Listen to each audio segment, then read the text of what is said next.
everyone, it's That One Cosplayer here, and today I am in my own character from Creepypasta, if you really could not tell, and I'll show you. I have like two different colored eye contacts in and stuff, and a bloody knife, so of course I had to do a Creepypasta character of my own choice, of my own giving, because let's admit it, I've been doing a lot of creepypasta stories, and you guys saw that I was with my very best friend Sarah yesterday, and she done the great kindness of editing and uploading the video. So unfortunately this video won't have all the cool effects that she had on it, because my camera can't do that. So we're going to go ahead and read.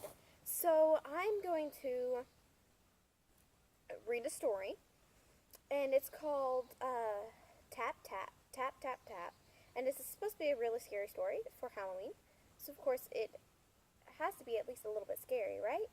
And if you guys want me to do my OC Creepypasta story, let me know down in the comments below. I'll be more than happy to tell the story. So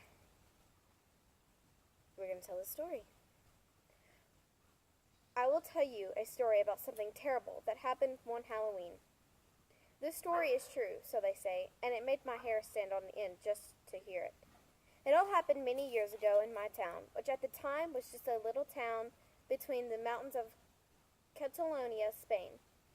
The little town was little more than a small square with a church, a park, a prison, and a school, with all the houses clustered around.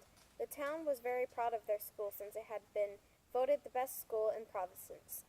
It was the morning of October 31st, Halloween, and a class of students were doing arts and crafts in their classroom. Some were cutting skeletons out of sheets of paper, some were painting vampire bats, others were drawing pumpkins. The students were all aged between 8 and 9 years old. Their teacher was a beautiful young woman who had only been working at the school for 1 month. While the children were having fun preparing the Halloween decorations, the teacher turned the radio to listen to the weather forecast. She was planning to organize an outdoor Halloween party for the kids later that day, and wanted to be sure that it wouldn't rain. Suddenly, the weather forecast was interrupted by a news bulletin. This is an important announcement. A convicted murderer has escaped from the local prison and is on the loose. He is described as armed and very dangerous. Please do not attempt to apprehend him. The police will. The teacher rushed across the room and switched off the radio. She did not want to alarm the children, but it was too late. The children had all heard the broadcast and were very frightened by the news. They knew that the prison was very near the school. The teacher tried to reassure them and told them not to worry. A few minutes later, the school principal made an announcement over the intercom. Attention all teachers. We have been informed that the police are dealing with a very serious situation, that it is occurring right now in the town. All teachers are advised to lock the doors and windows of their classrooms until the police get this situation under control. I repeat, lock all doors and windows until further instruction. That is all. The teacher told the class to stay calm. She took out her key and locked the classroom door. Then she went around and closed every window, made sure that they were secure and nobody could get in. One little girl raised her hand and asked if she could go to the bathroom. The teacher didn't want to let her go, but the girl insisted. The teacher finally relented and gave her permission to go to the toilet. After all, it was unlikely that the murderer would come to the school. She told the girl that when she came back, she would have to give a secret knock at the classroom door. Then they would know that it was her and they could let her back in.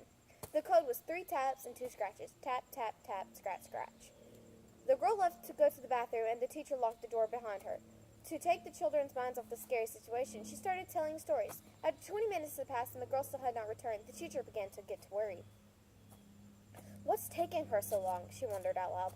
Suddenly they could hear footsteps in the corridor. Everybody in the classroom froze. Then they heard a noise at the door. Tap, tap, tap, scratch, scratch. She's back, sighed the teacher in relief. She walked over, took out her key. What if it's not her? Asked one little boy who was shivering with fright. The teacher hesitated, her key inches from the lock. Again they heard a noise at the door. Tap, tap, tap, scratch, scratch. It must be her, said the teacher. She put the key into the door and unlocked it. Suddenly, the classroom door burst open, and a tall man was sitting there. In his right hand, he was holding a knife, and in his left hand, he was holding the little girl's severed head. The escaped murderer came into the classroom, smiling from ear to ear. The children were trapped inside. All that could be heard in the corridors of the school were screams of terror and squeals of pain. In the chaos, the teacher managed to break a window and jump out. She barely escaped with her life and crawled to safety. The children, however, were not so lucky. When the police arrived, they found the murderer sitting in the middle of the classroom. The floor, walls, and ceiling were covered in blood. Little body parts lay scattered around him. He had chopped up every kid in the classroom into tiny pieces. They found the headless body of the little girl in the third stall of the bathroom. The police figured out what had happened. Probably happened that cold October day. The escaped prisoner must have been hiding in the toilet when the little girl was asking for permission to go to the bathroom. He must have surprised her in the stall and forced her to tell him the password. When she did, he cut off her head.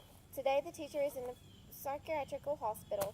She never recovered from the incident and can't stop repeating over and over again, tap, tap, tap, scratch, scratch, tap, tap, tap, scratch, scratch. The school was abandoned because parents refused to send their children there. There were too many bad memories. The school was left just the way it was when the murder occurred. They say if you visit the old school building and go into the classroom, you can still see the blood still dripping down the walls. If you're brave enough, you could even go to the bathroom. Just tap 3 times and scratch 2 times on the door of the third stall, then open it. You will see the headless body of the little girl sitting on the toilet. That was that story. Like I said, if you guys want to see my OC Creepypasta story, let me know down in the comments. I will be more than happy to tell her story. So, yeah. Thank you guys for sticking with me. I know that story probably wasn't as entertaining as the stories that I have been telling, but I thought I would give the Creepypasta a break since I've already read, like, 2 of them, and I was like, they probably need a break from the Creepypastas. So, you guys got this cool little legend of a story. I hope you guys liked this video. Like, comment, subscribe, and ask to see more of my Creepypasta OC. And I'm still working on the costume, obviously. So, thank you guys for watching. Bye.